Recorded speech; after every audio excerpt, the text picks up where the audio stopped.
Hey guys, my name is Ruchi and welcome back to my channel. आज हम बात करेंगे कॉन्स के बारे में कि मैंने बैंक एग्जाम में कॉन्स के लिए क्या प्रिपेयर किया था, मेरी क्या स्ट्रेटेजी रही थी, किस टीचर से पढ़ा था और कौन सी बुक मैंने रेफर करी थी। तो सबसे पहले बात करें तो स्टूडेंट को ये डर रहता है कॉन्स को लेके, मैथ्स को लेके कि हमें नहीं आता, हमारी स्पीड नहीं आ रही है, हम कॉमर्स बैकग्राउंड से है तो हम मैथ्स नहीं कर सकते। तो आज मैंने 5 मेंस कैसे निकाली और मैंने सारी प्रीलिम्स में इतना अच्छा स्कोर कैसे किया मैथ्स में, उस पे हम चर्चा करेंगे। तो सबसे पहले तो हम देखेंगे कि कॉन्स में किस सब्जेक्ट का क्या वेटेज रहता है। तो अभी आपको ये स्क्रीन पे दिख रहा होगा कि ये टॉपिक है और उसका ये वेटेज रहता है।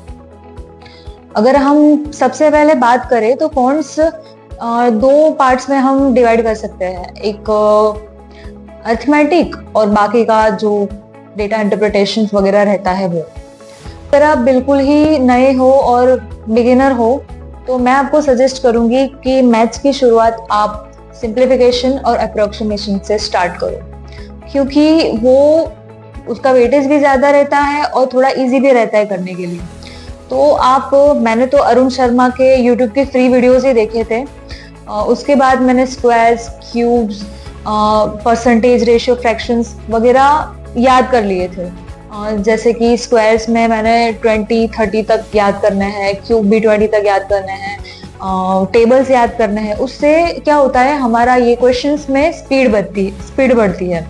और जितनी मतलब हमारे एग्जाम में हमें पूरी 1 मिनट भी नहीं मिलती है क्वेश्चन सॉल्व करने के लिए।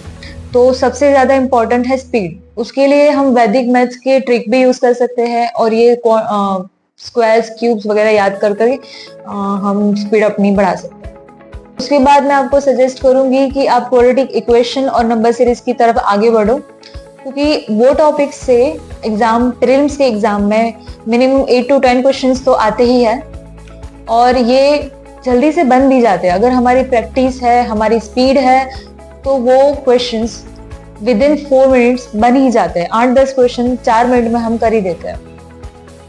फिर मैं आपको सजेस्ट करूंगी कि आपको डेटा इंटरप्रिटेशन वाला टॉपिक करना चाहिए। वो अच्छा भी रहता है, थोड़ा कैलकुलेटिव रहता है पर इजी रहता है।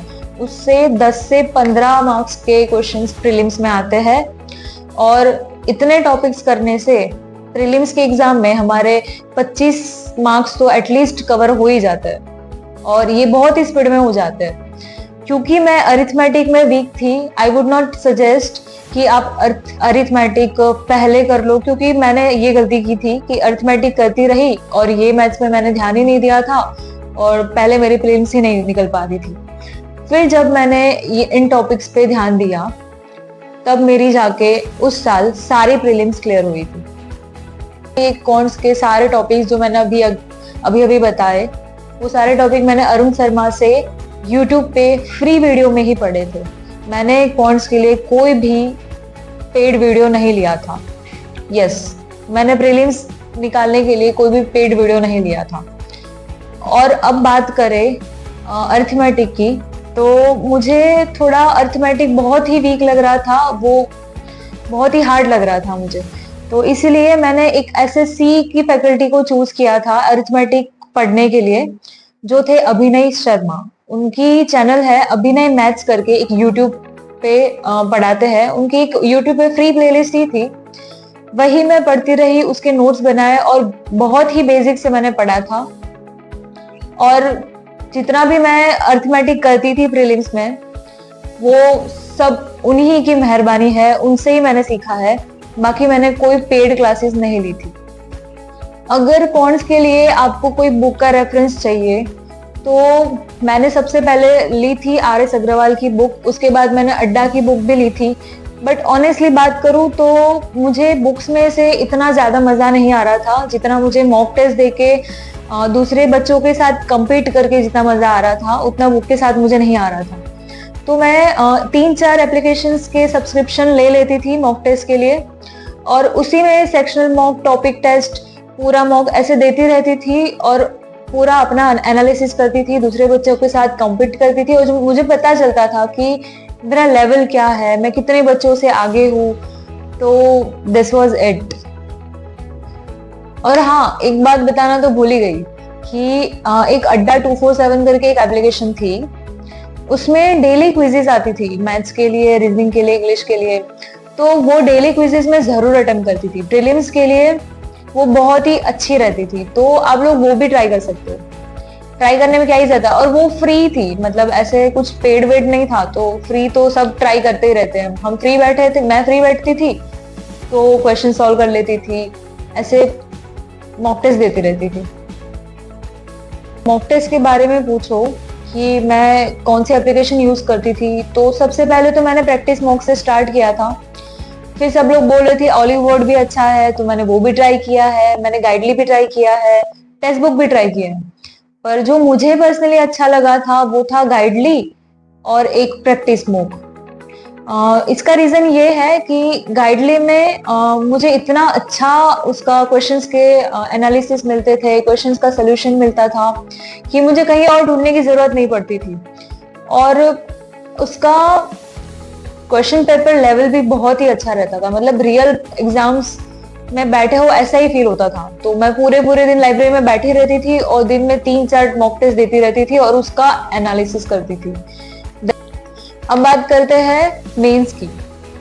तो क्वांट्स में मेंस का लेवल बहुत ही हार्ड लगता था मुझे लगता था कि अगर मेरी मेंस नहीं क्लियर हो पा रही तो उसका रीजन ये मैथ्स ही है। मैं उसको दुश्मन समझती थी, पर मैंने जब प्रैक्टिस की, क्या स्ट्रेटेजी थी मुझे सही में समझ में आया। उसके बाद मैंने एक IBPS PO की मेंस में 22 मार्क्स भी सिक्योर करे हैं। तो मेंस की बात करें तो मेंस में हमें स्पीड की जरूरत नहीं है। मेंस के लिए हमें उस क्वेश्चंस का बेसिक आना चाहिए। वहां पे शॉर्ट ट्रिक नहीं चलती, वहां पे वैदिक मैथ्स की ट्रिक नहीं चलती, वहां पे स्क्वायर क्यूब याद किए हुए नहीं चलते। हमें ये पता होना चाहिए कि कौन सा क्वेश्चंस पहले अटेम्प्ट करना है और कौन सा नहीं अटेम्प्ट करना है, क्योंकि इसी से तो हमारा टाइम बचता है, हमारा माइंड काम रहता है और हम अच्छे से क्वेश्चन सॉल्व कर पाते हैं। तो सबसे पहले तो मैं क्वांट्स के पेपर में, मेंस में पूरा पेपर देख लेती थी, सारे क्वेश्चंस देख लेती थी और मैं टिक कर लेती थी वो क्वेश्चंस को जिसको मुझे पहले अटेम्प्ट करना है। जनरली मैं नंबर सीरीज, क्वाड्रेटिक इक्वेशंस, वो वाले क्वेश्चन को पहले अटेम्प्ट करती थी। उसके बाद मैं जो क्वेश्चंस मुझे इजी लगते थे, डेटा इंटरप्रिटेशन जो मुझे इजी लगती थी, उसको मैं पहले अटेम्प्ट करती थी। एक बार मेरे साथ क्या हुआ था, जब मैं पहली बार मेंस देने गई थी बिना प्रिपरेशन किए, तो मैंने मैथ्स का सेक्शन खोला और मैंने करीब 12 या 14 क्वेश्चन अटेम्प्ट किए। मैं बाहर निकली, दोस्तों को पूछा यार बहुत ही हार्ड पेपर था, मैंने तो सिर्फ 12-14 अटेम्प्ट किए। तो उसने मुझसे पूछा कि वो नंबर सीरीज वाले क्वेश्चंस किए थे क्या? तो मैंने उसको बोला कि नंबर सीरीज भी आई थी क्या?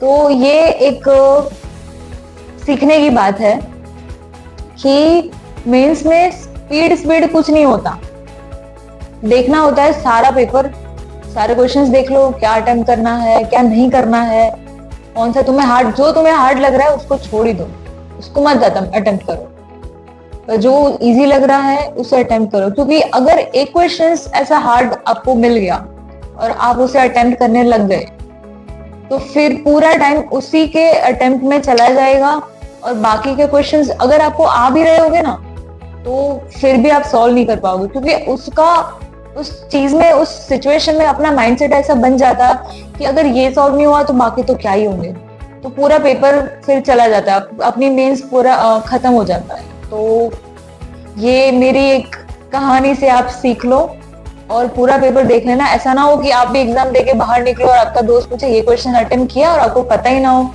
कि वो क्वेश्चन एग्जाम पेपर में था कि नहीं था। So guys, this was my strategy for the quant section. Thank you for hearing me. अगर आपको कोई प्रॉब्लम है तो let me know in the comment section. जैसे कि आप सवाल करते ही हो, मैं जवाब देती हूँ. I will try to answer as many as I can. Thank you so much and subscribe my channel. Thank you.